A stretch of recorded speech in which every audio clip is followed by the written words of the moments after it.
Bienvenue au podcast En Vente Libre, un podcast où les informations en santé sont enfin à portée de main. On est les Gabrielle Aucarré, moi c'est Gabrielle Catafort. Et moi Gabrielle Fizet. On est deux étudiantes au doctorat de premier cycle en pharmacie de l'Université de Montréal. Puis aujourd'hui, je vais vous laisser Gabrielle vous présenter notre épisode. Donc aujourd'hui, on reçoit Benoît Morin, qui est tout d'abord pharmacien propriétaire, mais aussi président de l'Association québécoise des pharmaciens propriétaires. Donc dans l'épisode, on discute bien sûr de c'est quoi l'AQPP, donc l'association dont je vous parle. On discute du rôle du pharmacien propriétaire, du rôle des pharmaciens salariés, des nouveaux actes qu'il y a en pharmacie et la rémunération qu'on associe à ça, du service auprès des patients aussi, comment vous pouvez percevoir le service du pharmacien propriétaire, des pharmaciens salariés, les différentes chaînes et bannières qu'on peut voir là, qui sont affichées sur les pharmacies au Québec. Donc, on parle de vraiment beaucoup de sujets qui vous touchent, vous, à la maison, puis qui nous touchent comme étudiantes, comme pharmaciens. Donc, c'est super intéressant aujourd'hui la discussion. Effectivement, c'est super enrichissant. On a appris beaucoup de choses, puis je pense que vous allez aussi en apprendre beaucoup là, sur le réseau des pharmaciens propriétaires au Québec. Mais juste avant de commencer l'épisode, on va aller juste remercier nos commanditaires. Nous tenons à remercier notre commanditaire PR.com, qui est mieux connu sous le nom de pharmacienremplaçant.com. PR.com, c'est une équipe de pharmaciens remplaçants qui se concentre sur l'aspect humain et personnalisé du remplacement en pharmacie, afin de rendre l'expérience de remplacement de la pharmacie qui est de façon simple et agréable. L'équipe est encadrée par des pharmaciens remplaçants d'expérience qui adorent partager leur passion et leur expérience dans plusieurs sphères de la pharmacie au Québec. Donc, si jamais vous êtes pharmacien ou si vous connaissez ou êtes un propriétaire qui a des besoins en remplacement en pharmacie, faites confiance au service de pharmacienremplaçant.com. On tient aussi à remercier notre deuxième commanditaire qui est Question pour un pro. Question pour un pro, c'est quoi? C'est un site web qui permet la mise en relation entre un patient puis un professionnel de la santé. Donc, en gros, le patient peut poser une question en allant sur le site web. Puis cette question-là, elle est automatiquement dirigée vers le bon professionnel à l'aide de l'intelligence artificielle. Quand on parle du bon professionnel, ça peut être, oui, un pharmacien, mais ça peut être un physiothérapeute, ça peut être une infirmière ou autre professionnel de la santé, vraiment selon ce que la question du patient puis qu'est-ce que le patient a besoin.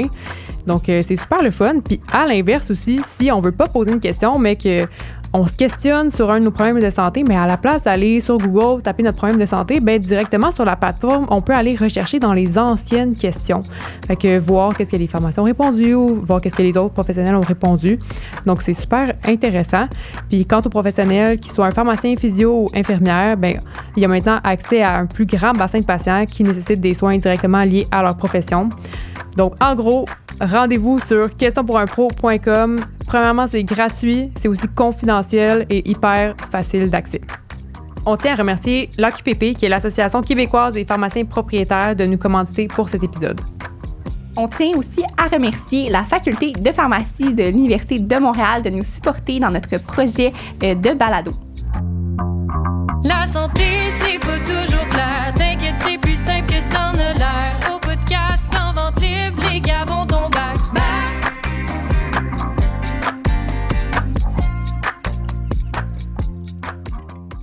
Premièrement, merci beaucoup d'avoir accepté notre invitation pour participer à notre balado.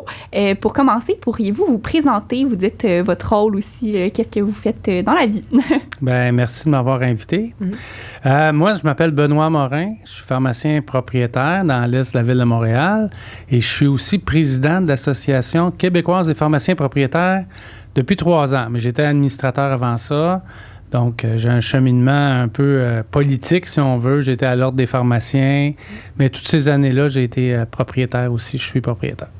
OK. Fait que vous êtes propriétaire d'une pharmacie en plus d'être président de tous les propriétaires au Québec, dans le fond, c'est ça? Oui, mais c'est obligatoire. C'est-à-dire que pour être sur le conseil d'administration de l'AQPP, il faut être pharmacien propriétaire pour être administrateur.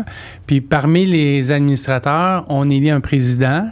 Donc, forcément, le président, contrairement à la permanence de la QPP, là, où c'est pas des propriétaires, mais pour le président, pour les administrateurs, ce sont des propriétaires. OK. Puis qu'est-ce qui vous a amené à vouloir avoir ce défi-là supplémentaire de vous impliquer vraiment au sein de l'Association des pharmaciens propriétaires? Oui, ce qui m'a amené, ça a commencé jeune, dès au conseil étudiant de la faculté, il y a plusieurs années. J'ai été, dès ma première année, j'ai été président de classe. Après ça, j'ai été sur le conseil étudiant en 2e année, puis j'ai été président de l'association en 3e année. Donc déjà, mon implication, je ne sais pas, j'ai toujours eu de l'intérêt pour ça, être capable aussi de d'influencer les choses ou d'être porte-parole. J'ai toujours eu un peu d'affinité, de plaisir à le faire. Puis ça fait partie de moi, ça a toujours fait partie de moi. Fait que même quand j'ai gradué, j'ai continué à m'impliquer à différents endroits. Dans les dernières années, c'est ça. J'étais administrateur à l'Ordre des pharmaciens pendant 5 ans. J'étais après à la QPP, mais j'ai fait plusieurs choses. J'ai pas hésité à m'impliquer. J'ai toujours aimé ça. Puis, c'est quoi, en fait, la mission ou le rôle de l'Association des Québécoises des pharmaciens propriétaires? C'est quoi que votre mission au quotidien ou qu'est-ce que vous faites? Est-ce que c'est plus auprès du public ou au contraire, c'est plus auprès des pharmaciens propriétaires au Québec ou c'est un peu un mix des deux, là? Bien, je dirais que c'est le rôle premier ou la mission première, c'est de représenter les membres, donc les pharmaciens propriétaires. On est le syndicat, si vous voulez, avec qui le gouvernement va négocier avec les assureurs, etc. Tous les assureurs provinciaux, fédéraux, gouvernementaux ou privés vont négocier avec la QPP. Donc, on est le représentant officiel. Les membres payent une cotisation pour ça. Mais dans notre mission, c'est de valoriser aussi le rôle du pharmacien de façon générale. Favoriser. Et ça nous amène à communiquer avec la population sur nos enjeux, sur nos services, sur un paquet de choses. Donc, c'est assez complet. C'est une mission qui à l'origine était beaucoup une mission de négociation. Là, maintenant, c'est rendu une mission de service aussi. Service aux membres, pas juste de service clinique à la population. Évidemment, ça fait partie de notre mission de négocier des services cliniques, mais on offre beaucoup de services aux membres aussi de consultation. Quand je dis aux membres, c'est aux pharmaciens propriétaires. Relations avec l'industrie, etc. Donc, on a une mission, puis il y a la vision de la QPP qui est de valoriser le rôle du pharmacien, de développer des services, de faire en sorte que le pharmacien joue un rôle de plus en plus important dans le système de santé. Mais c'est d'abord un syndicat professionnel, il ne faut pas l'oublier. Donc, on représente vraiment nos membres. Ils nous confient des missions, on les exécute dans le respect. On va en assemblée générale, on fait entériner des choses et on les écoute pour prendre la direction. Puis en même temps, bien, les membres nous vont voter pour nous, pour qu'on les représente, qu'on prenne des décisions pour eux. Et ils vont nous changer quand les décisions ne font pas leur affaire, mais c'est un peu comme ça que ça fonctionne. Puis au niveau des nouveaux actes cliniques là, qu'on parle pour les pharmaciens, avez-vous quelque chose à jouer là-dedans? Est-ce que vous essayez de pousser plus loin ou c'est vous qui apportez ça en négociation pour la rémunération ou quoi que ce soit? Oui, je dirais que l'Ordre des pharmaciens a un rôle à jouer, le gouvernement a un rôle à jouer pour répondre aux besoins de la population, mais nous aussi, on a un rôle actif, c'est-à-dire qu'on est bien branché sur nos membres, ils savent ce que la population a besoin, ce qu'elle demande, ce qu'on est capable de faire, ce qui est réaliste de faire. C'est sûr que notre mission première, c'est de la négocier, mais par exemple, pour la vaccination, on a travaillé avec l'Ordre, travaillé avec toutes les instances pour que la vaccination arrive, parce qu'on était les seuls en Amérique du Nord qui ne vaccinions pas. Et maintenant, c'est fait. Mais notre rôle, c'était de le promouvoir, mais aussi de le négocier, le tarif de vaccination pour que ça soit intéressant pour les membres, pour qu'ils puissent le faire, puis qu'ils puissent se développer, puis devenir des mini-centres de vaccination. Et ça prend une tarification raisonnable pour tenir compte de l'ensemble du projet, si on veut. Fait que notre rôle est beaucoup là. Si je vous parle des négociations, quand on négocie les tarifs, mais on négocie le type d'activité clinique aussi. Mais évidemment, dépendamment de ce qui a été entendu avec l'Ordre, on peut développer à l'intérieur, par exemple, du projet de loi 31 ou de la loi 41, on peut développer des nouveaux services à l'intérieur de ça. Si ça va à l'extérieur, évidemment, il faut que ça passe par l'Ordre, l'Office des professions, probablement d'autres le Collège des médecins, par exemple, et tout ça. Fait qu'on a un rôle très actif, puis ça fait partie de notre vision de développer ça. Mais évidemment, notre responsabilité est beaucoup aussi dans la tarification des actes cliniques. Puis comment ça fonctionne, justement? On parle de tarification parce qu'en pharmacie, on sait tous qu'à chaque fois qu'on sort de la pharmacie puis qu'on a eu un service, soit professionnel par le pharmacien, puis qu'il y a fait un acte ou qu'on va chercher, par exemple, notre médicament, bien, on voit vraiment la facture puis on peut voir que le pharmacien a été rémunéré, par exemple, un honoraire X pour chaque acte qu'il va faire ou chaque médicament qu'il va servir. Est-ce que vous pouvez peut-être nous expliquer un peu plus comment ça fonctionne, cette facture-là? Parce que je pense que c'est beaucoup de questions qui sont générées par rapport à cette fameuse facture. Moi, personnellement, comme en tant qu'étudiante en pharmacie, dans les pharmacies, je m'en vais pour faire un conseil, je m'en vais pour faire quelque chose, puis la personne, elle m'écoute pas avant qu'elle regarde le prix du médicament ou qu'elle regarde le prix de la facture totale, puis qu'elle essaie de comprendre un petit peu. Fait que je pense que c'est quand même une question qui est quand même assez générale là, au Québec, de c'est quoi la facture en pharmacie, puis peut-être la décortiquer un petit peu plus là, pour qu'on comprenne un peu mieux. Oui, puis pourquoi il y a ça? Pourquoi? C'est une bonne question. Est-ce que c'est nécessaire? Nous, on pense que non. Okay. La position de la QPP est assez claire. On pense que c'est pas nécessaire, comme c'est le cas avec la majorité des professionnels. La facturation vient pas à, comment je dirais ça, là, contaminer la relation. Chez nous, ça a été beaucoup à la demande des assureurs privés qui ont demandé que nos honoraires soient explicites sur la facture. Donc, si on prend le prix d'un médicament, il va y avoir le prix, le coûtant de base, l'honoraire du grossiste ou les frais grossistes plutôt et l'honoraire du pharmacien. Le but de ça, c'est de conscientiser le patient au fait que c'est pas les mêmes prix partout, puis qu'il peut le vérifier d'une place à l'autre, puis c'est un souci de transparence. Mais on peut se demander qu'est-ce qu'il y a en arrière de ça et c'est quoi l'impact aussi. Est-ce que le prix est la seule chose à considérer lorsqu'on parle d'un service d'un pharmacien? Puis est-ce que le prix reflète aussi... va refléter, ou l'honoraire du pharmacien va refléter sa situation. Par exemple, on donne souvent l'exemple d'une pharmacie dans la tour de la place Ville-Marie ou d'un building avec un loyer assez élevé. C'est pas les mêmes frais que si le pharmacien est propriétaire dans un village, par exemple. Donc, souvent, les honoraires vont être modulés en fonction de la réalité du pharmacien. Mais là, on nous demande de l'identifier. Donc, c'est clairement identifiable. Les prix...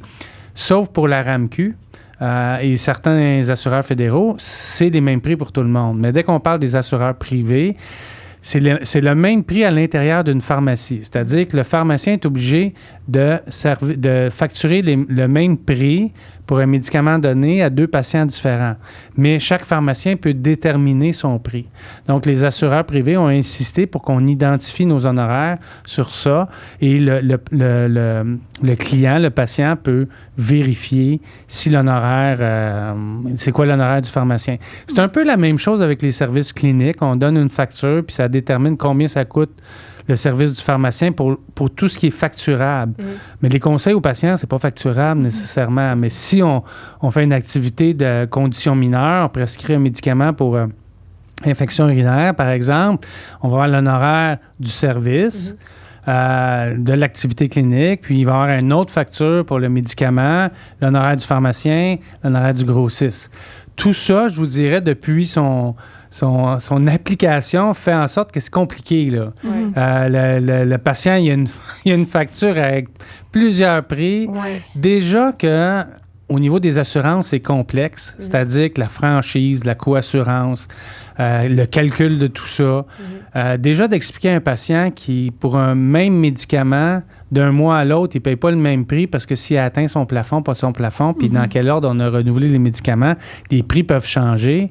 Déjà, ça, c'est compliqué à expliquer. En plus, les détails, on ne considère pas que c'est vraiment une avancée puis que c'est vraiment transparent.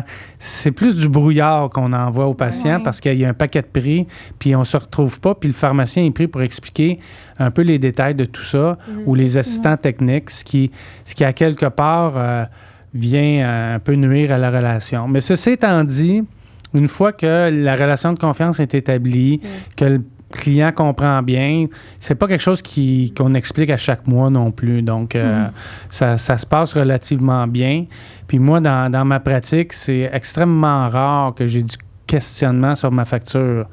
Est-ce que les gens magasinent une fois sortis? Est-ce que ça a un impact réel? Moi, je pense que non. Je pense que les gens s'attachent beaucoup au service, s'attachent beaucoup à la proximité de leur pharmacien. Est-ce qu'ils se sentent bien? Puis je vous dirais que durant la pandémie COVID-19, c'est devenu de plus en plus important, cette relation-là, qui s'est les gens ont pris conscience aussi de l'importance qu'avait leur pharmacie, ce qui n'était pas nécessairement... C'était pas aussi conscient avant ça. Là. Oui. Mais je me souviens qu'au début de la pandémie, les gens nous remerciaient d'être ouverts. Là. C'était vraiment ça. Là. À chaque client, c'était merci d'être là. Puis, avec le pharmacien, avec la pandémie, il a vraiment comme pris un peu plus son rôle, peut-être un peu plus clinique dans la tête des gens, un peu, tu sais, c'est un service en santé, tout est fermé, tous les hôpitaux sont débordés, on n'a pas accès à un conseil en santé rapide, mais la pharmacie était là pour ça, fait que je pense que ça a peut-être un peu forgé là, cette impression chez les gens que, OK, un pharmacien, c'est là pour aussi répondre à des questions sur ma santé, accessible rapidement aussi, là, c'est des points qui sont importants. Mais pensez-vous qu'il y a d'autres changements avec la pandémie auprès des pharmaciens propriétaires, que ça l'a vraiment comme marqué, la pandémie a marqué un changement chez les pharmaciens propriétaires, mis à part peut-être la vision de la population? Absolument. Mais ça a fait deux choses au niveau de la population. Oui, le rôle clinique du pharmacien, mais la nature du caractère essentiel du service. Ça a mis ça en valeur au départ, même par rapport à ce qu'on faisait avant. Les gens sont devenus conscients que il fallait que ça fonctionne, la pharmacie, puis les pharmaciens propriétaires, avec leurs équipes, ils ont tenu le fort, ils ont été là. Il n'y a pas eu d'enjeu durant la pandémie qu'il y a eu avec d'autres professionnels de la santé ou qu'il y a eu par rapport aux hôpitaux ou même à d'autres secteurs. Donc, ça a mis ça en valeur dans un premier temps. Ensuite de ça, c'est qu'il est arrivé des nouveaux besoins. Besoin de vaccination, besoin de tests rapides, besoin de conseils, comme vous avez dit, besoin de Paxlovid, etc. Donc, il y a eu des nouveaux besoins auxquels les pharmaciens propriétaires et leurs équipes, les pharmaciens salariés, mais toute l'équipe, ont répondu. Ont répondu à ce besoin-là de façon, je vous dirais, là, extraordinaire. Je vous donne un exemple. Il y a eu, à un moment donné, on avait une statistique, c'était 10 000 prescriptions de Paxlovid faites au Québec, puis il y en avait 5 000 faites par les pharmaciens communautaires. Ouais. Donc, l'implication est là. Les tests rapides, ça a été extrêmement difficile au début de la pandémie parce qu'il n'y avait pas de stock. Ça a été vraiment, vraiment difficile. Je vous le dis, là, personnellement, je l'ai vécu. C'est la première fois de ma vie que j'avais une file d'attente avant l'ouverture. On a vu ça aussi. Qui allait sur la rue, des gens qui attendaient, des gens âgés qui attendaient à moins 20, moins 25 à l'extérieur. Moi-même, je me rendais à 7 heures à la pharmacie pour compter le nombre de personnes en fonction du nombre de tests que j'avais pour dire, ben la ligne finit là, attendez pas pour rien, puis d'essayer d'accélérer. Là. Je commençais la distribution avant l'ouverture de la pharmacie parce que les gens gelaient à l'extérieur. Ouais. Mais ça a été extrêmement difficile. Mais on est répondu à ce besoin-là dès que le stock était là. Et pour les mois qui ont suivi, il n'y a personne qui a manqué de tests. Puis même, on en a fait la promotion. Et je vous dirais que la population l'a réalisé, puis le gouvernement l'a réalisé aussi, la force du réseau des pharmacies communautaires. C'est-à-dire qu'avec un changement réglementaire, avec une nouvelle activité, c'est 2000 petits centres de services cliniques qui peuvent les donner à travers la province. C'est 2000 centres de vaccination potentielle. C'est 2000 centres de prescription de Paxlovid, de tests rapides, partout dans les villages, partout dans la population du Québec. Et ça, je pense que le gouvernement l'a réalisé. Nous, on le savait, dans nos micro-milieux, mais la force du réseau pour amener une intervention à la grandeur de la province, ça, je pense que les décideurs en ont vraiment pris conscience. Et on a répondu présent. Et ça a changé beaucoup de choses. Ça a changé au point où on fait partie maintenant des discussions pour les soins de première ligne. On fait partie des discussions des plans santé actuels puis des futurs. Puis on regarde ce que le pharmacien pourrait faire. Puis on est devenus des leaders aussi à travers le monde. Parce que tout le monde a vécu la pandémie. Mais au Québec, on a été les premiers à prescrire du Paxlovid dans le monde. OK. Les premiers pharmaciens à prescrire le Paxlovid dans le monde. Okay. Mais le reste de la planète a suivi. Wow. Mais on a été les premiers. On a été la distribution des tests rapides, c'est au Québec que ça se fait, mais à peu d'endroits dans le monde que c'est fait dans les pharmacies ou exclusivement dans les pharmacies. Nous, il y a un peu les écoles, les garderies, mais la grande majorité des tests sont distribués à la pharmacie. Puis il y a eu un paquet de choses comme ça. Fait qu'on a fait la démonstration aussi. Ça nous a permis, la pandémie, malgré tous les malheurs que ça a apporté, ça a permis aux pharmaciens de vraiment jouer, de prendre leur place, de jouer leur rôle. Puis les pharmaciens propriétaires, mais l'ensemble des équipes de pharmacie, puis je vous dirais même les pharmaciens qui travaillent à l'hôpital ont joué un rôle actif dans les prescriptions de Paxlovid, dans les corridors de soins, etc. Donc, ça a été une opportunité, je dirais, en même temps que dans toutes les crises comme ça, il y a des opportunités. Ça appartient aux gens de les saisir. Puis ce qu'on a fait, au lieu de se replier sur nous, on a pris des opportunités en groupe. On a mis... Ça n'a pas été facile. On a mis la main à la pâte. Puis je pense que ça a bien servi ça a bien servi l'ensemble des pharmaciens du Québec. Effectivement. Puis en plus, avec la pandémie, il y a eu l'adoption du nouveau projet de loi 31 qui s'est fait aussi pendant la pandémie, ce qui a permis aussi d'élargir le rôle du pharmacien. Donc, plus de tâches cliniques pour les pharmaciens, les pharmaciens propriétaires, oui, mais tous les pharmaciens salariés aussi. Mais pensez-vous que, l'adoption du projet de loi 31, les tests rapides, le Paxlovid, tout ça, c'est comme arrivé en même temps. Est-ce qu'on était prêts, les pharmacies au Québec, pour recevoir toute cette nouvelle charge de travail-là qui est du jour au lendemain? Puis on devenait aussi du jour au lendemain la ressource santé numéro 1 pour presque tous les patients au Québec parce que les hôpitaux étaient débordés, les médecins allaient dans les hôpitaux aider, les infirmières aussi. Donc, on est vraiment devenu rapidement une ressource en santé. Oui, on a eu beaucoup de nouveaux rôles pour justement nous permettre de faire ces nouveaux actes-là, mais est-ce qu'on était prêts pour ça, les pharmaciens au Québec? Non. On n'était pas prêts, mais on l'a réussi quand même. Ça a été un tour de force.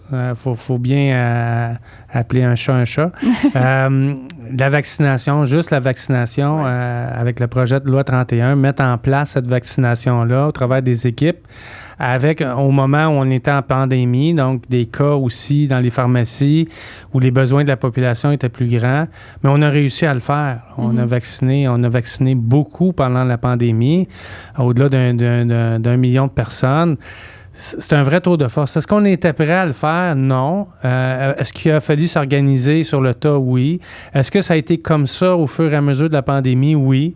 Et à un moment donné, il fallait juger des risques aussi d'inclure autant de nouveaux services. Puis je vous dirais que chaque pharmacien propriétaire a fait sa propre analyse aussi de ses capacités et tout le monde n'a pas répondu de façon égale par rapport aux besoins parce que tout le monde... Et c'est ça un pharmacien propriétaire, hein, c'est quelqu'un d'indépendant qui voit au bien-être de ses patients, de son équipe, puis qui établit ses ressources puis les besoins de la population. Puis ce caractère indépendant-là fait en sorte que le pharmacien s'est développé en fonction de ses capacités.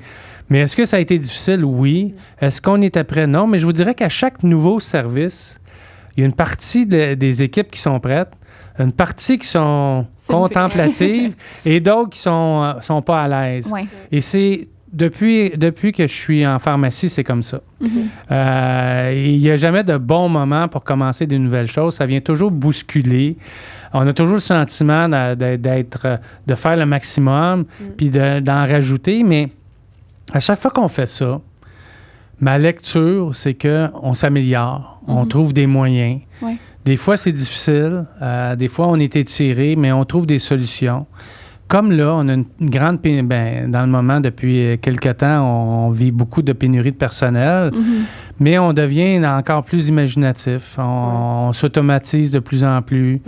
On essaie on joue avec nos heures de service pour essayer d'avoir un service à la population, mais en même temps d'être optimal.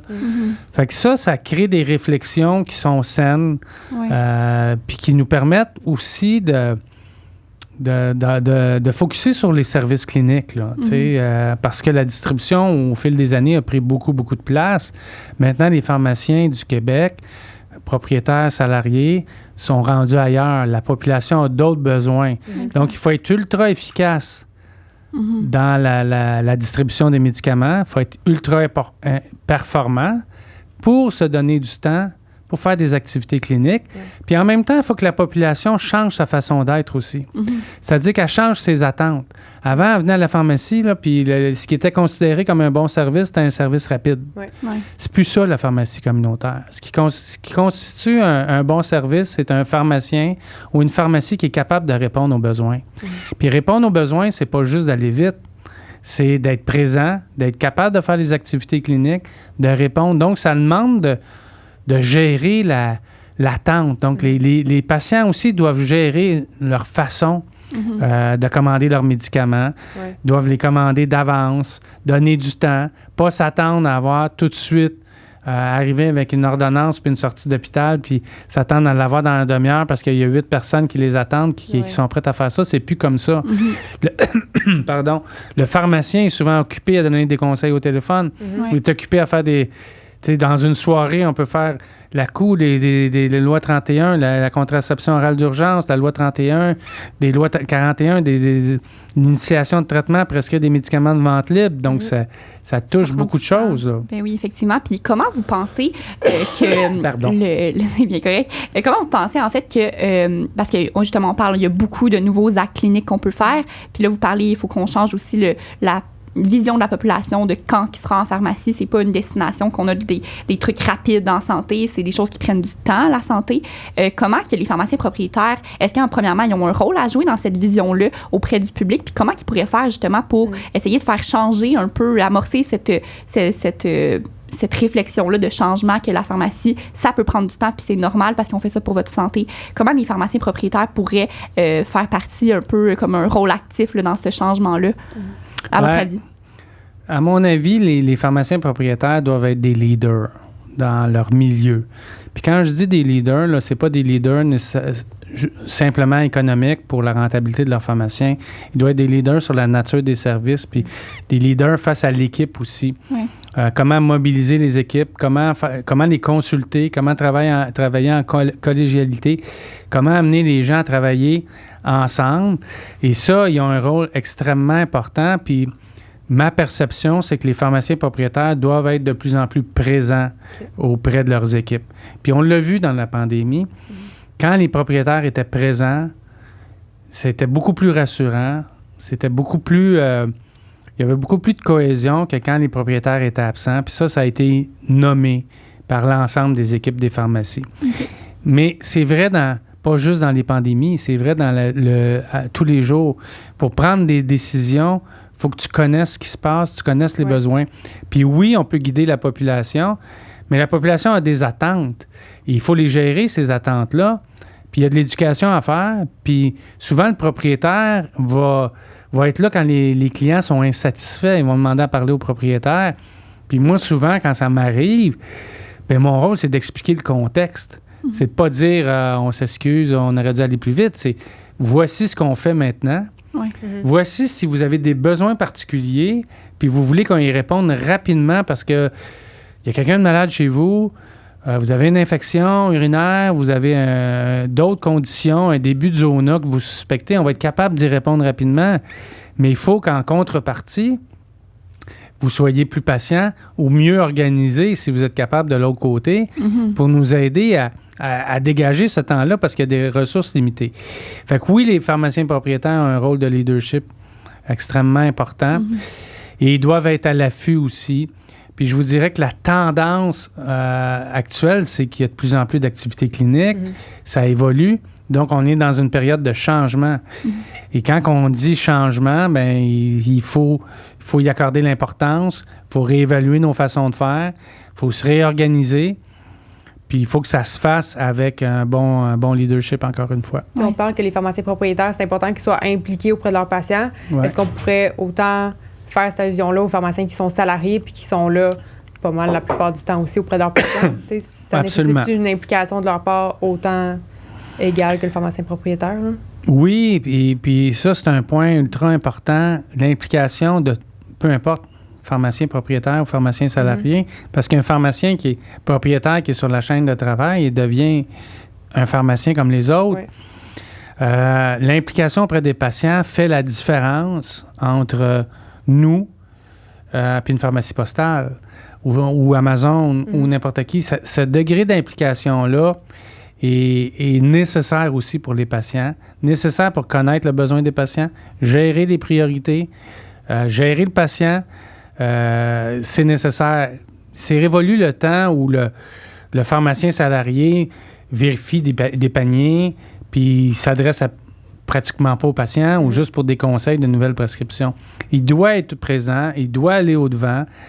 Et moi, ce que j'ai aimé durant la pandémie au niveau de la vaccination, c'est que au moins 50% des vaccins ont été donnés par des pharmaciens. Ça, c'est une proximité importante. Moi, j'ai vacciné pas mal, puis quand je vaccinais, ben j'ai créé un lien de confiance. D'abord, ça a été fantastique, la vaccination, parce que au début, les gens attendaient le vaccin COVID, puis j'avais le sentiment de faire la différence pour eux, vraiment. Oui. Mais ça, c'est important parce que quand on fait ça, quand on fait des activités cliniques, on fait la différence pour ces patients-là et ils en sont conscients, ils développent un lien de confiance.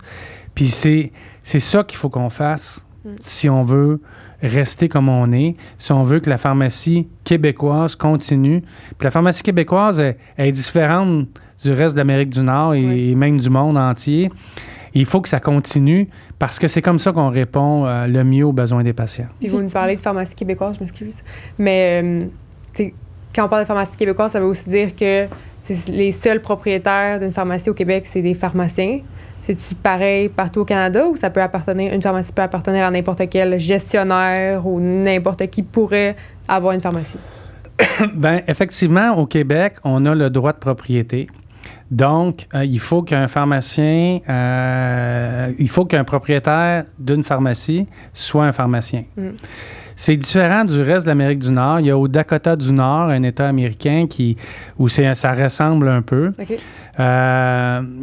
En Ontario, par exemple, il faut qu'une pharmacie soit possédée à tel pourcentage par un pharmacien, mais une corporation peut en détenir une bonne partie. Okay. Fait qu'il y a des variantes, mais c'est vraiment juste au Québec qu'il faut que la pharmacie soit 100% détenue par un pharmacien. Okay. Et ça, ce que ça fait, c'est que ça fait en sorte qu'on a un réseau qui est beaucoup plus cohérent, qui est beaucoup plus apte à répondre aux besoins des patients. Ça fait des propriétaires plus indépendants, puis on souhaite que ça persiste parce que c'est un droit des fois qui est un peu challengé, on va dire, où les propriétaires subissent des pressions, mais c'est essentiel au développement de la pharmacie québécoise telle qu'on la connaît ici. Et on le voit, on voit ces différences-là. Si vous allez à d'autres endroits dans le monde, il se fait de la belle pharmacie, mais c'est différent quand même. Les enjeux sont différents. Aux États-Unis, le rôle du pharmacien est très différent. Il y a une énorme pression pour du service de volume, moins d'activités cliniques, etc. C'est pas partout pareil, mais tandis qu'au Québec, on est vraiment... le droit de propriété fait en sorte que chaque propriétaire a aussi des comptes à rendre à l'ordre des pharmaciens. Donc, l'ordre a un certain contrôle ou en tout cas une vision sur ce qui se passe dans les pharmacies, puis il n'acceptera pas des pratiques, évidemment, qui sont déviantes par les propriétaires. Quand c'est une corporation, bien, c'est souvent le gérant qu'on change, mais ça reste le même propriétaire, ça reste les mêmes façons de faire, puis on tourne un petit peu en rond. Chez nous, un propriétaire qui est en défaut de son code de déontologie doit absolument réévaluer sa façon de faire, sinon il va en subir des conséquences. Mais ça fait en sorte aussi que c'est des propriétaires où le patient est beaucoup plus au centre des besoins de l'évolution de la pharmacie, parce que le pharmacien a ce degré de conscience-là. Évidemment, on est tous des individus différents, mais ça fait en sorte qu'on a un réseau beaucoup plus près de ses patients. Oui. J'ai l'impression vraiment que ça fait en sorte que aussi c'est plus rassurant pour peut-être les patients aussi parce que ils sont comme au Québec, du moins rassurer que quand ils vont en pharmacie, ben, c'est pour l'intérêt du patient et non pour l'intérêt peut-être d'une corporation qui sont là, juste à but lucratif qu'ils n'ont pas. Parce que, tu sais, les pharmaciens ont cette sensibilité-là, en tout cas, je l'espère pour tous, qu'ils ont cette sensibilité-là d'aider son prochain puis de vouloir vraiment faire des activités cliniques pour vraiment avoir son rôle en santé. Tandis que j'ai l'impression que peut-être ailleurs au Canada ou peut-être ailleurs aux États-Unis ou dans le monde, il y a peut-être pas moins cet aspect-là de proximité avec le patient, moins cet aspect-là de vouloir vraiment prendre en charge le patient pour sa santé. Fait que j'ai l'impression que c'est quelque chose qui est super important, qu'on devrait vraiment garder au Québec, puis qu'on ne devrait pas inclure d'autres d'autres actionnaires, en fait, à l'intérieur des pharmacies. Ça devrait vraiment rester les pharmaciens qui doivent être propriétaires. Est-ce que vous pensez aussi que ça devrait rester comme ça pour le futur? Oui, puis dans la mission de la QPP, c'est de protéger le droit de propriété, protéger l'intérêt de ses membres, mais protéger l'intérêt des patients aussi à travers le droit de propriété. Puis, est-ce que la population en est pleinement consciente de ça? Je vous dirais que c'est un peu compliqué pour les gens de comprendre le droit de propriété puis de ses impacts. Parce qu'ils voient des grandes chaînes, le groupe Jean Coutu, Pharmaprix, etc., puis ça ressemble un peu à ce qui se passe ailleurs. Fait que les gens qui vivent ici ne sont pas nécessairement au courant de la différence. Puis, dans certains aspects, il n'y en a pas tant que ça de différence non plus. C'est pour ça que la QPP cherche à resserrer le droit de propriété, à avoir des modifications réglementaires pour que ce droit-là soit encore plus protège encore plus le pharmacien dans son indépendance professionnelle, dans sa capacité de gestion, puis qu'il y ait moins d'influence de tiers comme les chaînes et bannières ou grossistes ou autres, pour qu'il y ait une capacité de gérance du nombre d'employés, d'évolution de ses services, de ses heures d'ouverture, qu'il soit capable de se réaliser.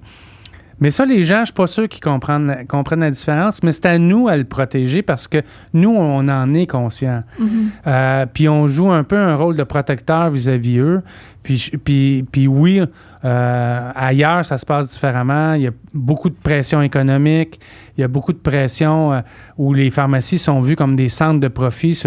Ici aussi, c'est comme ça, mais au moins, il y a un chien de garde qui est l'ordre des pharmaciens.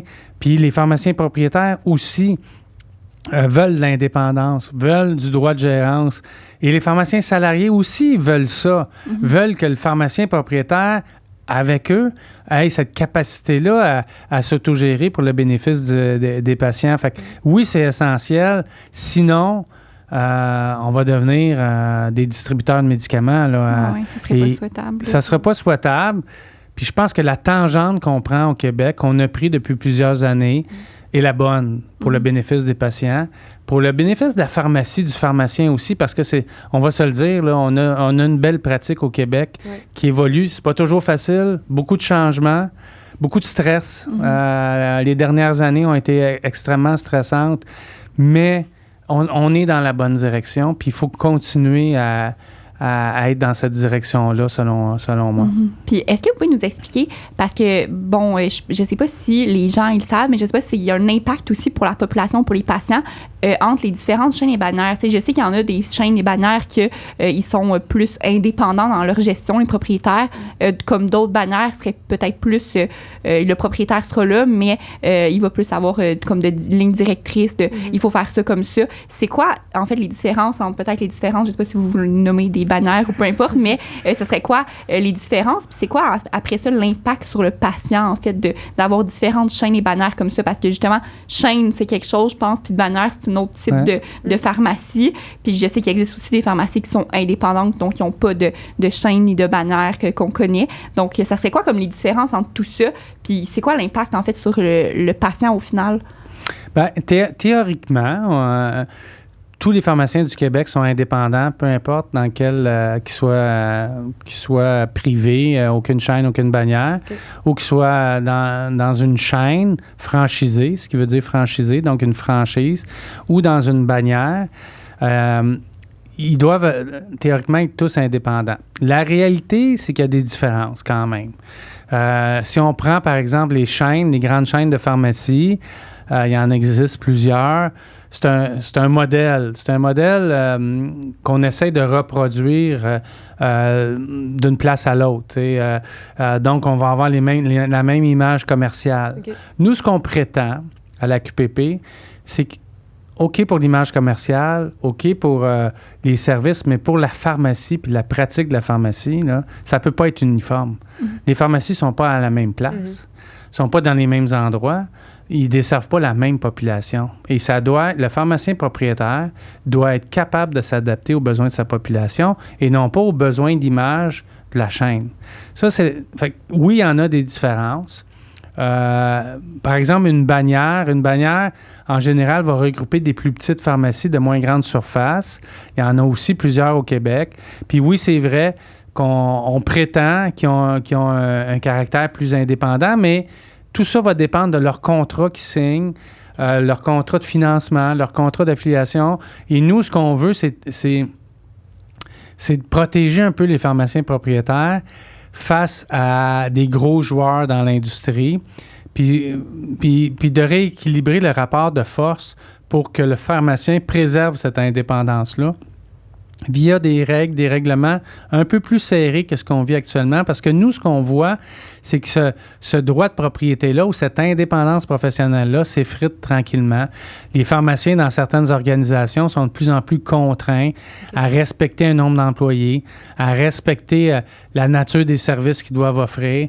Par exemple, certains pharmaciens sont très, très encouragés à faire de la vaccination, alors que ça devrait être une décision du pharmacien propriétaire de vacciner. Oui, c'est bien pour sa population, mais lui, peut-être que sa population a besoin de d'autres services en priorité que ceux-là, puis il veut laisser ça à quelqu'un d'autre. Fait qu'on voit qu'il y a des pressions comme ça, puis dépendamment du modèle, ces pressions-là sont plus ou moins fortes.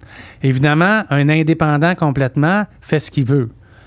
Mais il y a moins de soutien en même temps. Donc, il doit s'attendre, parce que les chaînes et les bannières n'ont pas que du mauvais. Ils donnent du support, du soutien, de l'organisation. Fait que pour quelqu'un qui, au niveau commercial, a moins d'intérêt, puis cherche quelque chose plus clé en main pour l'image commerciale et tout ça, moi, j'ai rien contre ça. Et ça peut rendre service et ça rend service. Par contre, l'indépendance du pharmacien propriétaire doit être préservée. L'indépendance de son équipe.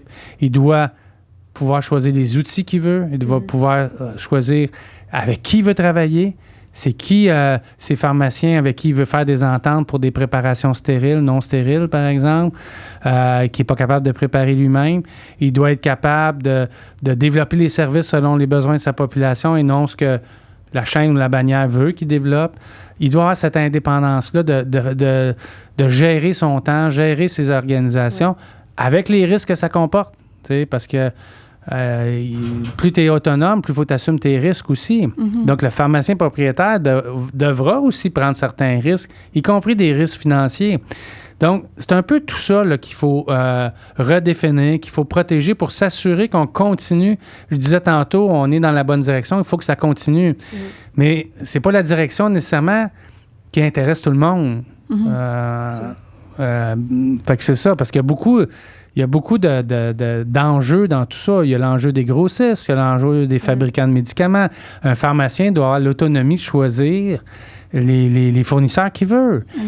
Et ça ne doit pas lui être imposé. Ça, c'est écrit dans nos codes de déontologie, mais il faut que ça soit affirmé encore plus pour que le pharmacien ait un rapport de force quand il signe des ententes. Pensez-vous que comme si les chaînes et bannières font de plus en plus, de l'ingérence peut-être auprès des pharmaciens propriétaires puis tout ça, pensez-vous que ça va un peu décourager les pharmaciens propriétaires de comme se faire dire un peu quoi faire puis qu'il va peut-être avoir une tendance à partir un peu plus indépendant sans nécessairement s'associer à des chaînes et bannières, ou au contraire, nos pharmaciens propriétaires vont plus comme être vers le confort de se rassurer d'être derrière une chaîne, une bannière, puisque ça va peut-être générer plus de profit, puisque les gens vont savoir quelle bannière c'est, puis tout ça.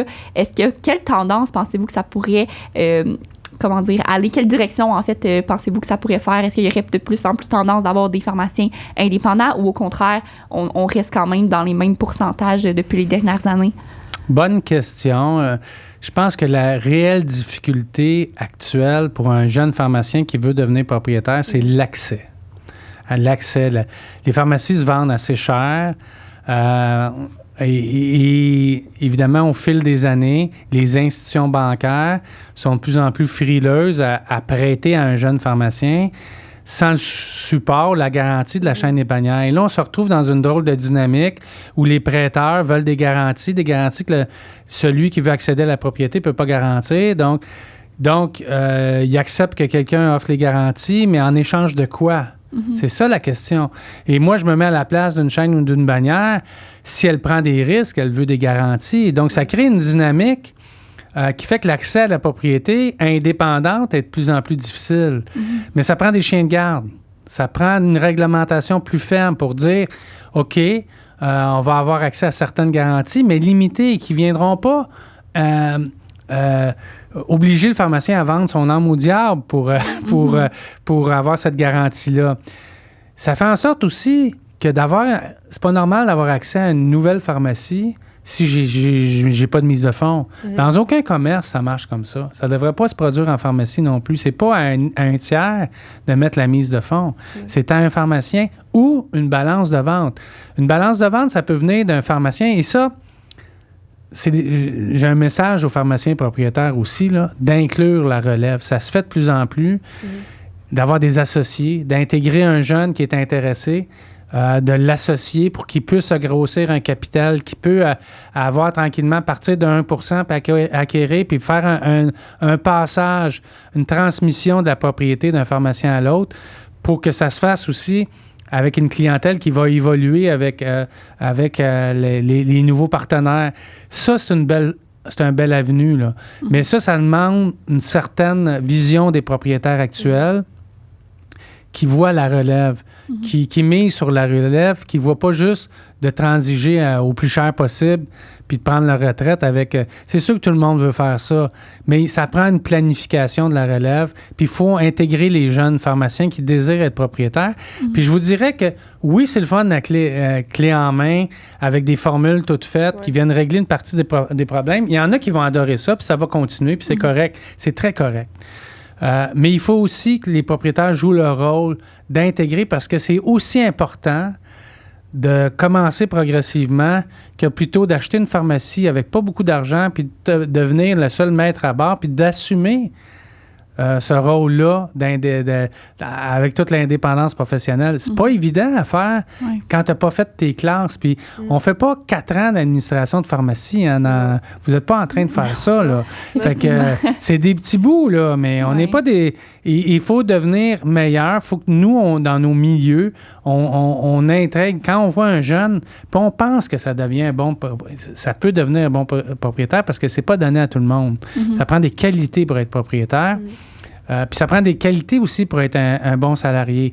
Mais pour être propriétaire, ça prend une certaine tolérance au risque, ça prend des nerfs solides, ça prend une capacité de leadership, de communication, gestion de personnel. Il faut pas avoir peur, puis il faut être capable de s'impliquer. Et ça, on les voit, nos pharmaciens salariés qui ont du potentiel. C'est à nous à les monter, à les intégrer, puis à leur donner une place, puis leur donner une opportunité qui, même si c'est pas une opportunité en or pour la première année, c'est normal, c'est dans l'ordre des choses. Fait qu'il faut qu'on tous ensemble aussi, on fasse ça comme ça. Puis il faut que le jeune regarde comment il est aussi. Quand je dis jeune, ça peut être plus tard dans une carrière aussi, là, mais le nouveau propriétaire, il faut qu'il regarde ce qui lui plaît, ce qu'il a le goût de faire. Est-ce qu'il veut surtout gérer le laboratoire puis s'investir dans un service à la communauté, ou lui, il aime ça gérer l'ensemble de la pharmacie, puis il se sent capable de le faire, puis il a le goût de le faire. Celui qui a moins le goût de le faire, bien, une formule clé en main pour la partie commerciale, ça peut être intéressant. Quelqu'un qui veut tout faire puis qui aime ça gérer puis contrôler, bien, une plus petite pharmacie indépendante, ça va répondre à ses besoins. Fait que ça dépend aussi de ce qu'on souhaite faire. C'est ça. Il y a autant de profils de pharmacie que de profils de propriétaires, entrepreneurs, que fait que dans le fond, quelqu'un qui veut plus être vraiment de A à Z, toucher à tout, ça serait plus peut-être quelque chose d'indépendant, tandis que quelqu'un qui aime beaucoup le laboratoire, puis c'est vraiment son petit... c'est vraiment ça qui aime le plus, bien, il y aurait avantage à s'associer avec des bannières ou des chaînes qui ont plus un contrôle au niveau commercial, là, dans la partie non médicaments, dans le fond. Là. Avez-vous pas des statistiques, mais comme un portrait de l'ensemble des pharmacies au Québec en ce moment, des propriétaires, quelques petites statistiques, y a-t-il plus d'hommes, de femmes, de jeunes, de nouveaux? c'est quoi à peu près le portrait global de la pharmacien propriétaire au Québec? Je pense qu'on a franchi... on a plus de 50% de femmes propriétaires. Je pense que c'est 51-52%. Ça évolue tout le temps. Puis c'est bien parce que c'est à l'image de la profession aussi. Hein. Il y a beaucoup plus de femmes pharmaciennes maintenant que d'hommes. Donc, il est temps que ça évolue au niveau des propriétaires aussi. Au niveau le membership rajeunit aussi. J'ai pas l'âge moyen, mais il rajeunit de plus en plus. Okay. Au niveau des chaînes et bannières, je vous dirais, j'y vais de mémoire là, sans que vous me preniez, là, c'est à peu près 50% chaînes et bannières, je vous dirais. Là, il y a des gros joueurs dans chacun des types. Les indépendants, il n'y en a pas beaucoup. Il y en a quelques-unes. Il y a des pharmacies postales indépendantes. Il y a quelques pharmacies de quartier indépendantes. Et il y a des petites bannières aussi qui ont un caractère plus indépendant dans la région de Québec, etc. Mais je vous dirais qu'il y en a peut-être une trentaine de pharmacies vraiment indépendantes, soit du grossiste ou d'une chaîne ou d'une bannière, mais pas plus que ça. Mais c'est une tendance qu'on voit un petit peu dans les dernières années. Là. Des pharmaciens qui s'ouvrent des petites pharmacies, qui ne voient pas la nécessité d'avoir un contrat d'affiliation qui coûte de l'argent. Hein. Un contrat, une entente, ça coûte des sous. Là. Soit dans le cas d'une chaîne, on verse des redevances sur l'ensemble de nos ventes ou presque. Soit dans le cas d'une bannière, on verse un frais mensuel ou annuel. Ça coûte de l'argent. Là. Ça doit coûter de l'argent. Hein, parce que si ça ne coûtait pas d'argent, ben on serait en contravention de notre code de déontologie parce qu'on accepterait des services gratuits. Donc, l'influence d'un tiers. Donc, on doit payer nos services de façon juste et raisonnable. Et les chaînes et bannières ne doivent pas surfacturer parce qu'ils ne doivent pas, de façon indirecte, avoir accès à la propriété ou au profit de façon indirecte. Fait que notre code de déontologie est comme ça. Nous, on trouve qu'il n'est pas assez serré. On souhaite qu'il y ait une modification qui soit plus serrée pour éviter du dérapage, mais l'esprit de la règle du code de déontologie, ce qu'on connaît, nous, comme le règlement 12D qui régit nos contrats d'affiliation avec les chaînes ou bannières, ça vise à protéger ça, à éviter qu'il y ait de l'influence des tiers. OK. Pensez-vous aussi que, vous me parliez que les pharmaciens propriétaires, il y en a qui se tournent vers plus l'achat d'une petite pharmacie. C'est-tu plus parce qu'ils veulent se concentrer sur l'aspect plus clinique qui s'en vient de la pharmacie et non gérer une partie commerciale? Là, comme on voit, par exemple, en Europe, les pharmacies, il n'y a pas de partie en avant vraiment. Là, tu rentres puis tu es face au laboratoire puis c'est vraiment comme... Je sais pas comment ça fonctionne là-bas, mais tu es vraiment dans la pharmacie, tandis qu'ici, c'est comme un magasin, là, des fois, la pharmacie. Fait que c'est-tu plus pour peut-être se concentrer vers l'aspect clinique qui prend de plus en plus de place dans le rôle du pharmacien, vous pensez? Bien, absolument. C'est-à-dire qu'un pharmacien peut... Mais pour vous donner un ordre de grandeur, actuellement, là, nos revenus pour une pharmacie communautaire, c'est à 95 de la distribution, 5 des services cliniques. Donc, il y a une énorme différence. Mais c'était pire avant. Il y a quelques années, c'était 1 les services cliniques.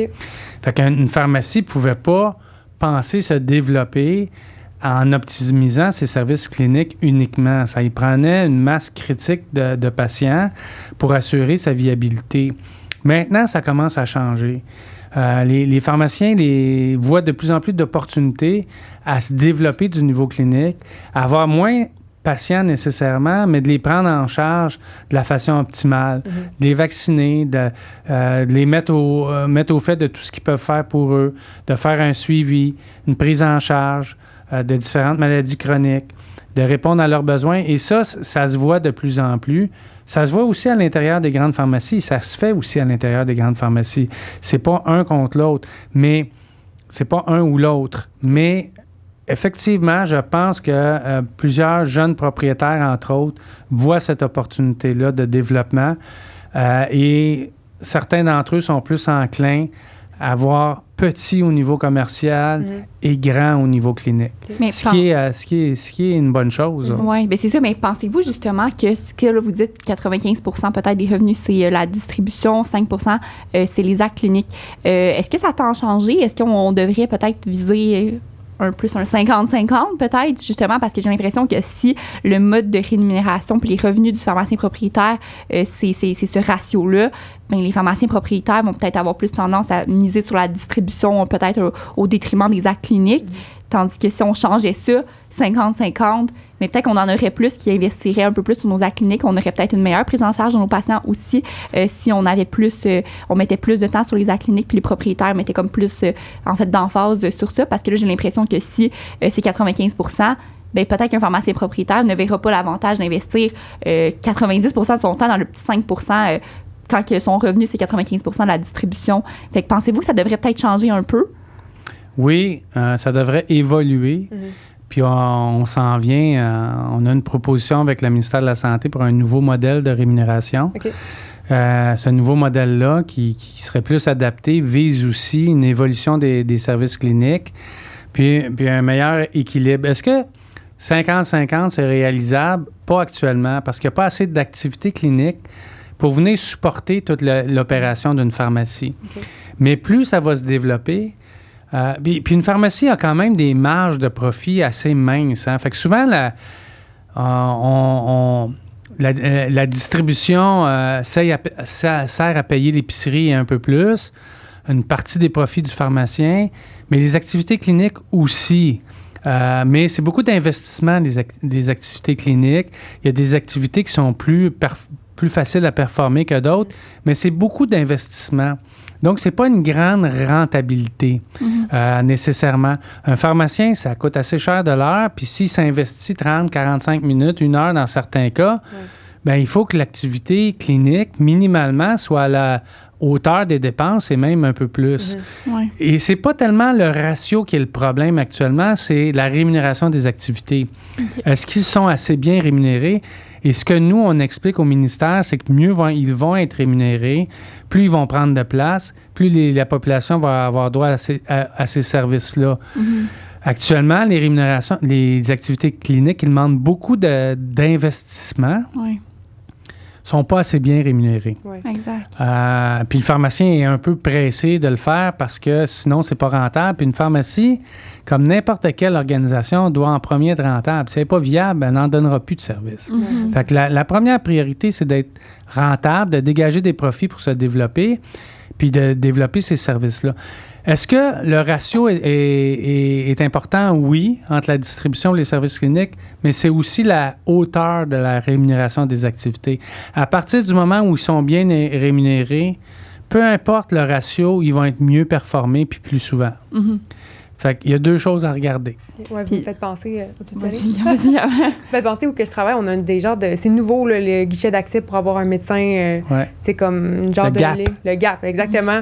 Là, je suis étudiante en pharmacie, fait qu'on me donne ces cas-là à faire, mais ça prend du temps. Là. J'imagine pas un pharmacien qui s'investit 1 heure, 1 heure et demie de son temps, qui est payé, bien plus cher que moi, qui fait une... On prend le cheap labor pour le faire. Ouais, c'est ça, on prend les étudiants en pharmacie pour faire la Non, mais gestion quand des même, dossiers. quand même payer cher un étudiant en pharmacie, puis je Ouais. prends du temps pour faire ça, puis Ouais. tu t'envoies au médecin quand même une bonne feuille remplie de toutes les informations, tes suggestions, quasiment comme une demande de consultation un peu, mais Ouais. ça te ramène un beau 0 au pharmacien. Fait que c'est quand même quelque chose, je trouve ça important, ce que vous dites, que à la base, la rémunération, elle doit quand même être Adéquate. revue à quelque part, adéquate pour permettre ça aux pharmacies. Oui, puis on travaille là-dessus dans nos négociations avec le ministère. On travaille constamment là-dessus. Puis eux autres aussi, dans le sens qu'ils veulent que ça fonctionne. Ben oui. Ils veulent que le pharmacien joue un rôle pour les patients orphelins, etc. Mais ça demande de l'investissement. Fait qu'il faut que ça soit cohérent, tout ça. Il faut que ça soit rentable. Sinon, ça se fera pas. C'est comme la vaccination. Si le tarif est pas suffisant, il s'en fera pas de vaccination à long terme parce que on va investir ailleurs où il y a une source de revenus qui va nous permettre de le développer et non pas qui va tirer de l'argent puis qui va nous amener à couper d'autres services parce qu'on est déficitaire. Fait qu'il y a tout ça. Et ça, c'est le rôle de la QPP. OK. Évidemment, on négocie avec le gouvernement, puis c'est le gouvernement qui décide. Ben donc, oui. on n'a pas toujours le gros bout du bâton, mais en même temps, c'est une logique un peu implacable. Là. Des activités mal rémunérées vont avoir tendance à ne pas se pratiquer, puis c'est dans l'ordre des choses, même si la population en a besoin, parce que je ramène au premier point, il faut être rentable pour continuer à faire des services. Moi, je pense que la distribution va toujours rester un moyen de se développer. Puis il faut que les services, la rémunération des services soit adéquate. Il faut que ça prenne de plus en plus de place, puis qu'on soit de plus en plus performant avec avec la distribution. Puis en même temps, c'est ultra important, la distribution, le conseil aux patients, le suivi.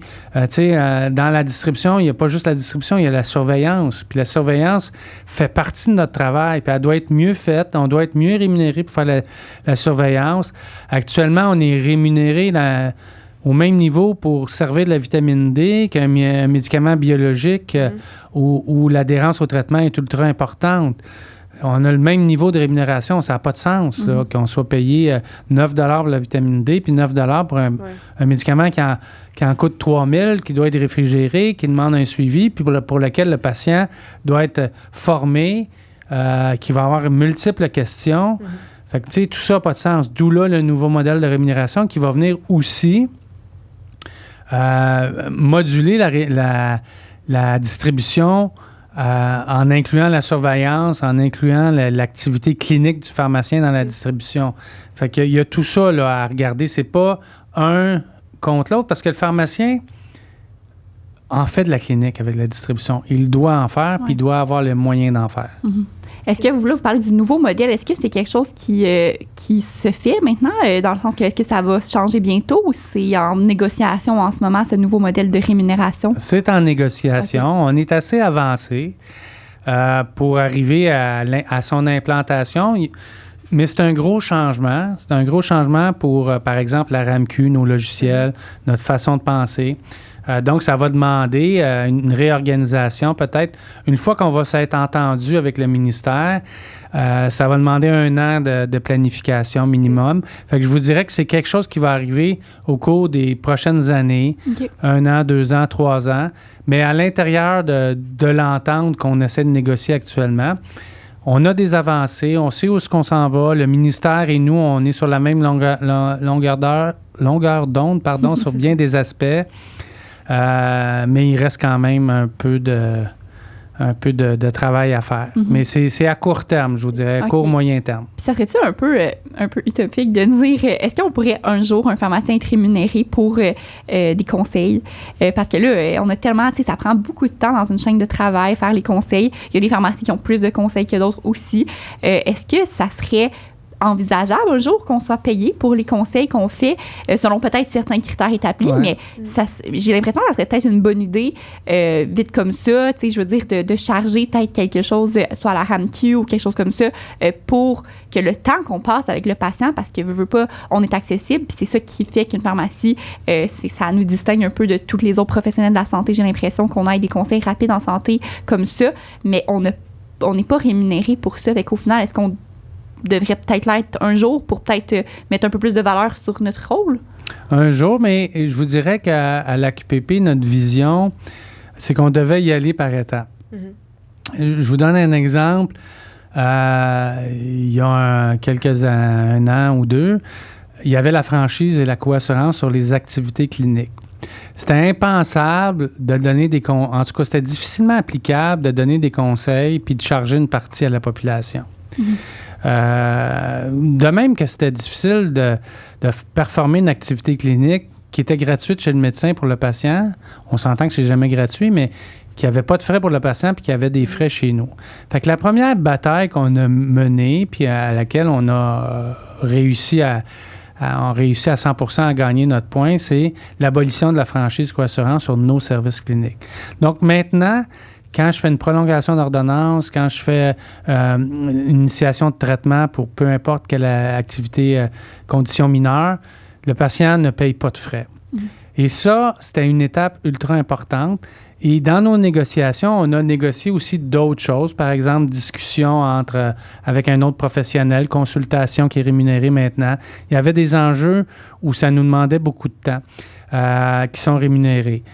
Il y a aussi, maintenant, on est des prescripteurs. On peut prescrire des médicaments de vente libre. On peut les prescrire et ils sont couverts par des régimes d'assurance dans certaines conditions quand c'est des médicaments couverts. Durant la pandémie, moi, j'ai prescrit beaucoup d'acétaminophène à des patients qui en avaient besoin et ça a été couvert par le régime. Ça c'est une première étape. Puis je pense que oui, la consultation par après pour un médicament, que ce soit de vente libre ou une autre condition mineure, devrait être intégrée à de la rémunération parce que ça encouragerait les pharmaciens à le faire, ça encouragerait la population à consulter et ça libérerait au bout de la ligne, fort probablement, la première ligne de soins. Et je pense qu'il faudra aller là un jour, mais on n'est pas rendu. Puis c'est un concept un peu... je vous dirais qu'on a beaucoup d'éducation à faire par rapport aux tiers payeurs pour en arriver là. Malgré que il y a des percées, par exemple, avec, je pense que c'est le ministère des Anciens combattants où on est rémunéré pour conseiller des médicaments de vente libre. Okay. Ah, OK. Je savais pas qu'il y avait cette partie-là. Fait que, tu sais, comment ça... Anciens combattants ou Forces armées canadiennes, là, je ne me rappelle plus. Là, mais comment ça fonctionnerait, tu sais, comme... Dans le sens que j'ai l'impression qu'il ne faudrait pas que le patient il paie à la fin, au bout de la ligne de son conseil, parce que je pense que ça générerait un peu plus de frustration de la part des patients de pourquoi qu'avant c'était gratuit, puis mettons, là, je paye X, je sais pas, 5 $, mettons, pour mon conseil. Il faudrait que ça soit quasiment 100% couvert, mais qu'on puisse juste le faire passer dans le logiciel sans que le patient nécessairement en soit conscient. Ça se pourrait-tu, ça? Ben oui, mais c'était ça la première étape d'abolir la franchise co-assurance. Pour tous nos services. Donc, les patients n'ont pas de frais. Donc, si on négocie une nouvelle activité clinique, il n'y aurait pas de frais. Par contre, si c'est un médicament couvert, ils vont devoir continuer à payer franchise co-assurance. Ça, c'est un principe qui fait partie de l'assurance médicaments au Québec. Et ça ne changera pas, ça. Puis la proportion que le patient paye versus l'assureur, ça ne changera pas, ça. Mais pour le reste, oui. Sauf qu'on ça aurait été inutile de négocier ça avant l'abolition de la franchise co-assurance parce que les patients l'auraient refusé, tout simplement. Là. Effectivement, c'est ça. Mais maintenant, c'est quelque chose, on se rapproche de ça. Puis, je vous dirais, ce qu'on essaie de faire aussi, c'est d'inclure de plus en plus de conditions mineures qui vont être incluses dans nos honoraires de prescription de conditions mineures. Donc, à chaque round, en bon français, de négociation, on essaie d'inclure de plus en plus de choses. Et de fait, dans la loi 31, il y en a plus que ça en est ajouté. Et je vous dirais que le ministère ou les pharmaciens à l'intérieur du ministère ont cette vision-là aussi, d'ajouter des éléments, d'ajouter de plus en plus d'activités cliniques à valeur ajoutée pour la population. C'est toujours la notion de valeur ajoutée. Ouais. Pardon. Est-ce que je rémunère le pharmacien pour une valeur ajoutée? Et c'est ça qu'il faut aussi, de notre côté, considérer. Puis en ce moment, avec les activités qui sont en place déjà, comment un pharmacien propriétaire peut motiver ses pharmaciens salariés à aller faire ces activités cliniques-là? Tu sais, par exemple, un cas d'eczéma, il y a quand même de la cortisone en vente libre là, que le pharmacien pourrait suggérer aux patients, mais on pourrait faire aussi une activité clinique pour avoir un peu d'argent en retour, puis faire en sorte que le patient soit bien pris en charge aussi. Fait que comment le pharmacien propriétaire peut les motiver puis faire connaître entièrement cette activité-là à ses pharmaciens, parce que c'est quand même récent, nouveau. Comment il peut les motiver à les faire et à les facturer? Oui, c'est ça. Souvent, ça, c'est quelque chose que c'est drôle, là, mais c'est pas fait là, dans les pharmacies. Peut-être les pharmaciens salariés ont comme pas le réflexe de facturer. Ce qui est quand même étrange, parce que le médecin va facturer tout ce qu'il fait, mais comme le pharmacien, il le fait pas. Tu sais. Mais le médecin est directement affecté par sa facturation, pas le pharmacien salarié. C'est le pharmacien propriétaire qui l'est. Et ça, c'est un enjeu important. Puis c'est pour ça qu'avec la PPSQ, l'Association des pharmaciens salariés du Québec, on essaie de discuter, ou on va discuter sur un nouveau modèle de rémunération des pharmaciens salariés pour les inciter à participer à ce mouvement-là, parce qu'il devient de plus en plus compliqué aussi. À mesure qu'on a des activités cliniques, c'est de plus en plus complexe à facturer. Il faut que nos assistants techniques soient de plus en plus performants, mais on a une pénurie d'assistants techniques. Fait que oui, on laisse beaucoup d'activités cliniques sur la table, comme on dit, et ça, c'est pas sain. Il faut que ça s'améliore et il faut revoir le mode de rémunération de nos pharmaciens salariés. Parce qu'à partir du moment où ils sont personnellement impliqués, puis ça, c'est la nature humaine. Je parle pas ici de notion de conflit d'intérêts, mais à partir du moment où ils sont personnellement impliqués, c'est beaucoup plus facile d'en être conscient puis de les réaliser. C'est dans la nature même des choses où on est souvent bousculé, pressé, on doit prioriser. Puis malheureusement, la facturation, souvent, n'est pas priorisée dans Mais est-ce que les pharmaciens salariés pourraient toucher un certain profit, un certain revenu si tu fais plus de consultations, plus de conseils, plus parce que, tu sais, là, ils ont peut-être moins tendance à facturer parce que, justement, ils n'ont pas le temps, ils sont dans le rush, puis tout ça. Est-ce que ça pourrait se faire qu'ils touchent à un certain pourcentage de ce qu'ils ont fait comme activité clinique à la fin de la journée? Ça les motiverait-tu? Oui, moi, je pense que ça les motiverait. Il y a différentes façons de faire. Puis, vous le savez, je vous l'ai dit à date, le pharmacien propriétaire décide aussi. Hein, on ne va pas arriver pour imposer une façon de faire, mais ça va être eux qui vont décider. Ça peut être à travers une évaluation où on évalue le nombre d'activités cliniques performées, facturées. Ça peut être au travers une rémunération mixte où le pharmacien salarié a tant de pourcentage des revenus de l'activité clinique. Il y a différentes façons. Mais il faut que les propriétaires trouvent une façon de motiver leurs pharmaciens salariés à performer ces activités-là, pas pour en faire pour rien, mais pour les faire à leur juste valeur, aux besoins des patients, puis à les facturer correctement. Il va falloir que ça aille vers ça, parce que sinon, à mesure qu'on développe des activités cliniques, ben si la rémunération n'est pas rattachée, le pharmacien propriétaire n'a pas ces revenus-là, à un moment donné, il ne pourra pas avoir autant de pharmaciens selon ses besoins. Fait que c'est un peu une roue qui tourne, puis il faut que ça se fasse correctement. Mais les pharmaciens propriétaires ont un leadership important là-dedans à amener leurs salariés à être motivés à le faire. Ouais. Il y a différentes façons, mais celle-là, elle est bonne. Elle est utilisée par une partie des propriétaires. Puis ça pourrait être plus étendu s'il le fallait. Là. Mais ça revient à chaque pharmacien propriétaire de décider de la façon qu'ils veulent encourager les activités cliniques et non l'association des pharmaciens propriétaires, ni les bannières, ni les chaînes. C'est vraiment individuel selon le pharmacien propriétaire. Oui.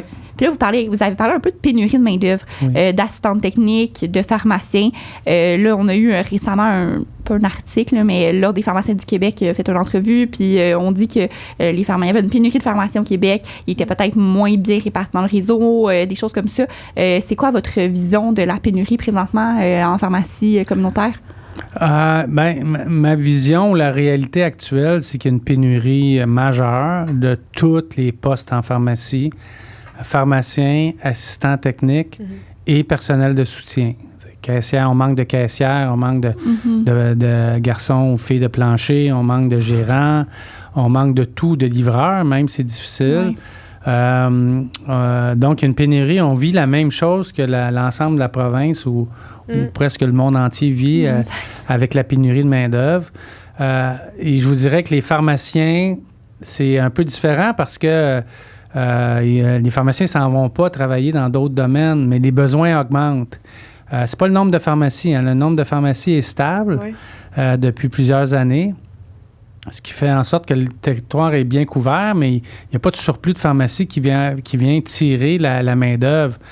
Mais il y a de plus en plus de besoins de pharmaciens. Il y en a qui partent à la retraite plus vite avec la pandémie. Il y en a qui ont réévalué le nombre d'heures qu'ils voulaient travailler.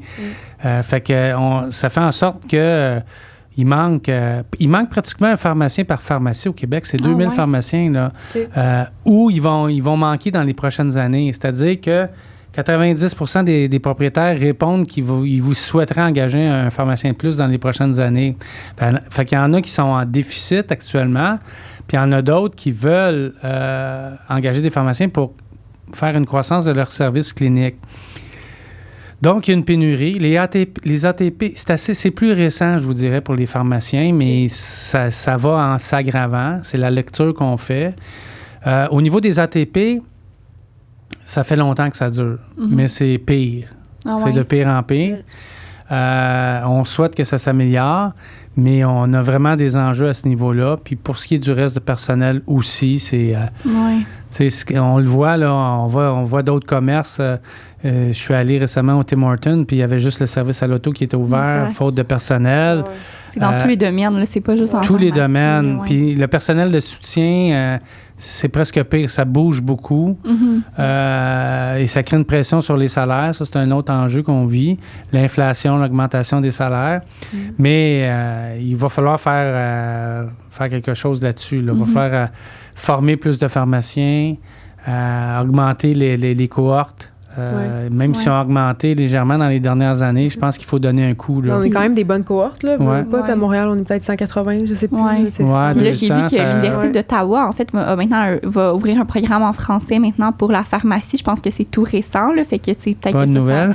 Ça l'amènera peut-être un peu plus de pharmacie. Je sais pas si ça va être pour quand, là, mais en tout cas, j'avais vu ça passer que l'Université d'Ottawa aussi. C'est pas à court terme, mais c'est des bonnes nouvelles pour l'avenir. Puis, tu sais, récemment, le ministère a annoncé un budget pour engager 200 pharmaciens en CHSLD, 200 pharmaciens PharmD.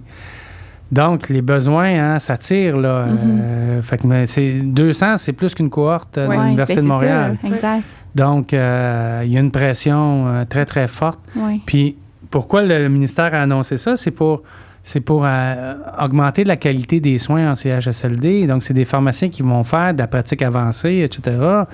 Mais on voit que les pharmaciens sont utilisés de plus en plus, mais ça crée une pression, puis ça crée une pénurie. Puis l'autre phénomène, puis je voulais vous en parler, parce que je juge que c'est important, c'est qu'on assiste à un phénomène chez les pharmaciens qui est de plus en plus négatif pour la profession. C'est que les pharmaciens qui graduent, ou même ceux qui sont pharmaciens, font de plus en plus de remplacements. C'est-à-dire qu'au lieu d'aller en pratique dans une pharmacie, puis s'établir avec la clientèle, au lieu de faire ça, ils offrent du remplacement au moment où eux veulent le faire, puis aux conditions qu'ils veulent le faire. Ça fait en sorte que ça crée une pénurie artificielle. C'est que plusieurs pharmacies ont perdu des pharmaciens qui sont allés faire du remplacement. Donc ça crée des trous auxquels des remplaçants peuvent répondre, mais vous voyez, là, la problématique, c'est quand il y en a trop qui vont faire du remplacement, c'est ça qui crée la pénurie. Et c'est ça qui crée le manque. Et ça, c'est pas sain parce que ça crée des équipes moins présentes pour les patients, qui connaissent moins la clientèle, qui sont moins dans un team building et qui ont des conditions injustes, en guillemets, par rapport au reste de l'équipe. C'est-à-dire qu'ils vont faire moins de soirs ou de fin de semaine, ou s'ils le font à gros prix, ce qui crée de l'insatisfaction. Fait que ça, c'est un phénomène assez récent auquel on assiste et qui devient problématique. Et on sait pas trop... Ça part un peu de la pénurie, tu sais. C'est comme répondre aux besoins, mais là, c'est rendu une façon d'être. Je vais faire du remplacement. Et c'est problématique actuellement. Puis comment que les pharmaciens propriétaires, à ce moment-là, ils pourraient faire pour aller les rechercher, ces pharmaciens-là, outre que leur donner un salaire qui touche dans les compagnies de remplacement? Y a-t-il des choses qui c'est sûr qu'il faut s'améliorer, il faut attirer des gens, mais ça va être impossible de continuer comme ça. Puis les pharmaciens propriétaires, ce qu'ils vont faire à un moment donné, c'est qu'ils vont refuser d'embaucher ces gens-là carrément parce que ça marche pas, puis ils vont réduire leurs heures d'ouverture, réduire leurs services, et c'est ça qui est négatif. Parce qu'à un moment donné, tu peux faire un temps, tu peux remplacer les vacances, mais ça peut pas être ta façon d'être. On n'a pas les moyens, puis on n'a pas la rémunération pour payer des salaires comme ça aux pharmaciens ni aux ATP. Notre modèle d'affaires n'est pas viable à long terme comme ça. Ce qui fait en sorte qu'on va devoir prendre d'autres moyens. Puis les moyens qu'on a devant nous, ce qu'on contrôle, c'est nos heures d'ouverture, nos services. Fait que c'est ça qui est malheureux dans ça. Parce que ça va finir par affecter la rentabilité des pharmacies. Et je vous dirais que c'est un problème qui était accentué par la pandémie. Puis là, on voit que ça augmente, ça grandit. Mais vous pensez pas que peut-être que, c'est une réflexion comme ça, que peut-être qu'il y a certains pharmaciens remplaçants qui vont remplacer dans des régions éloignées, mais qui ne s'établiraient pas nécessairement là, mais qui vont aider pour l'espace de, je sais pas, un mois ou quelques jours, juste pour donner un coup de pouce à une pharmacie qu'il y a eu une maladie récente ou qu'il y a eu un congé de paternité, puis qu'il y a un pharmacien remplaçant qui va juste donner un coup de main. Vous pensez pas au contraire que ça pourrait les aider, ces pharmacies-là? Absolument. Et c'est... Même les agences répondent à ce besoin-là. Ou un pharmacien, il y a des offres d'emploi pour aller dépanner, remplacer congé de maternité ou 3 semaines dans le Grand Nord. Puis je pense que oui, il faut que solidairement, là, tout notre groupe, il faut qu'on fasse des efforts pour aider ces gens-là. Mais ça doit et ça a sa raison d'être, absolument. Mais ça doit pas créer une pénurie artificielle. Fait qu'il y a un équilibre à avoir. Puis je vous dirais que dans les dernières années, cet équilibre-là était acceptable pour tout le monde. Puis oui, on avait accès à du remplacement dans des moments, les vacances ou les congés de maternité ou la maladie. Puis c'est très important de l'avoir. Fait que les agences ou les pharmaciens remplaçants ont leur raison d'être absolument, puis ça rend de fiers services. Mais ça ne doit pas créer la pénurie artificielle. Et c'est ça le nouveau phénomène que je veux évoquer qui est dangereux. C'est que les nouveaux pharmaciens qui ont gradué, par exemple, n'appliquent pas pour avoir un poste en pharmacie ou presque pas. Okay. Ils font du remplacement en bonne proportion. Ce qui fait en sorte que on ne règle pas la pénurie, le besoin, puis on fait affaire à des remplaçants, mais à un moment donné... Puis là, il y a des pharmaciens qui quittent nos pharmacies pour faire du remplacement. Ils ne quitteraient pas si les conditions étaient suffisantes, mais il y a un risque. On ne peut pas accoter ces conditions-là. Tu sais, on peut mieux rémunérer des pharmaciens, on peut améliorer les conditions de travail, mais on ne peut pas doubler les salaires des gens. Non, c'est ça. Ça marche pas. Ça marche pas. Fait que ça, on est très attentif à ça, puis il va falloir que tous ensemble, on se parle dans le blanc des yeux pour que on nuise pas à l'évolution de notre profession. Là. Puis par rapport aux assistantes techniques en pharmacie, pensez-vous que maintenant, avec le nouveau DEC, là, dans le fond, d'études collégiales, qu'il y a maintenant depuis 1 an ou 2, je sais pas trop, je me trompe pas, que ça va peut-être pas régler un peu les choses, mais est-ce que ça pourrait faire un peu changer la pénurie ou faire un peu de changement au niveau de la pharmacie communautaire au Québec, cette nouveau champ d'études-là? Parce qu'en ce moment, on pouvait travailler en tant que technicienne en pharmacie ou technicien en pharmacie sans nécessairement avoir d'études. Il y avait aussi le diplôme d'études professionnelles. Puis là, maintenant, on a une nouvelle cohorte au cégep qui vient de s'ouvrir. Donc, pensez-vous, quel impact ça pourrait avoir sur la pharmacie communautaire? Bien, c'est un impact très positif, ça c'est clair, parce que le pharmacien ou les pharmacies, pour évoluer dans leur service clinique, il faut qu'ils délèguent de plus en plus. Puis il faut qu'ils délèguent à des gens compétents de plus en plus, qui ont développé leurs compétences, leurs connaissances. Plus les assistants techniques vont être compétents, plus le pharmacien va être performant, entre guillemets, va pouvoir déléguer, par exemple, la vérification contenu, par exemple, la vaccination, par un paquet d'exemples comme ça, plus il va être libéré pour faire des activités pures. Et ça, c'est important. Est-ce que ça va régler la pénurie de main-d'œuvre? Non. Est-ce que ça va améliorer la qualité? À court terme, ça va prendre du temps parce que c'est pas des grosses cohortes, mais éventuellement, puis ça va en amener d'autres à vouloir le faire et ça va amener des ATP ou des TP qui vont être compétents. Et c'est extrêmement positif pour la pharmacie hospitalière et la pharmacie communautaire. Mais on va devoir continuer à avoir des ATP qui vont être formés à l'intérieur de nos officines parce qu'on ne réussira pas à répondre aux besoins. Puis je pense que c'est une bonne façon d'intégrer des gens au marché du travail, de leur donner accès à des opportunités qu'on peut identifier dans nos pharmacies. Moi, je ne sais pas le nombre de caissières que j'ai formées comme ATP puis qui se sont développées avec des meilleurs salaires au fil du temps.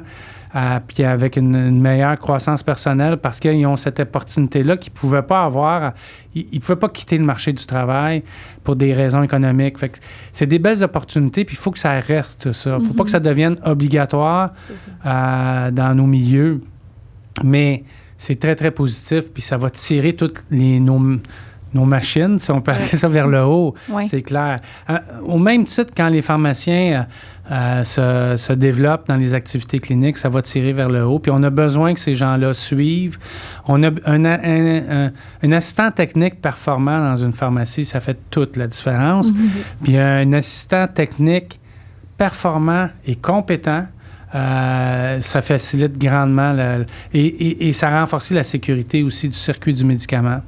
Fait que tout ça est positif. Parce que aussi, ils vont pouvoir prendre peut-être un peu plus de distribution, un peu plus de côté technique, puis justement alléger un peu plus ce côté de la tâche du pharmacien pour qu'il soit plus concentré sur ses activités cliniques. Fait qu'au final, peut-être qu'on va voir une redistribution un peu de la chaîne de travail dans les pharmacies communautaires, peut-être aussi en milieu hospitalier. Puis j'imagine aussi que les pharmaciens vont pouvoir plus se concentrer sur justement les suivis. On parlait des actes cliniques, tout ça. Fait que je pense que la profession tend à s'améliorer dans toutes les sphères. Vous, comment vous voyez l'avenir de la pharmacie? J'avoue, j'étais un éternel optimiste. Si je me fie aux dernières années ou si je me fie à l'évaluation, moi, ça fait au-dessus de 30 ans que je suis pharmacien. Aujourd'hui, je fais des choses que je rêvais de faire quand j'ai gradué. Ouais. Ça a pris du temps, vous allez me dire, mais c'est pas grave. Puis sont légitimées, les choses, sont convenues, sont dans des articles de loi.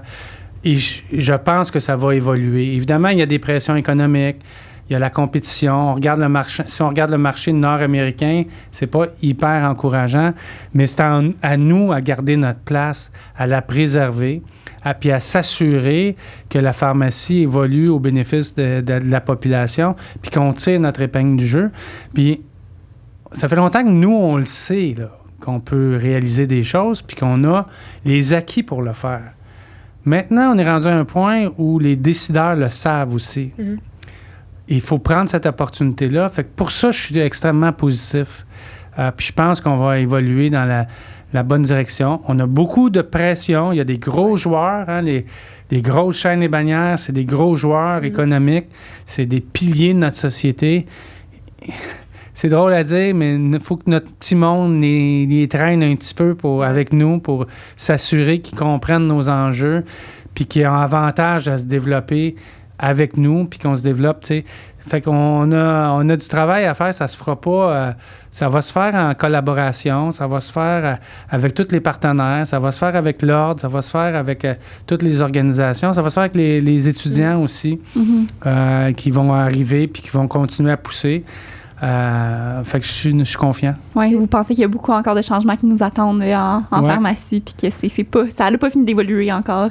Ça n'a pas fini d'évoluer, ça va y aller par étapes. Là, on a beaucoup de changements à absorber, mais les besoins sont là puis augmentent. Fait que par la force des choses, on va être sollicité. Puis il va falloir s'adapter rapidement, continuer à s'adapter.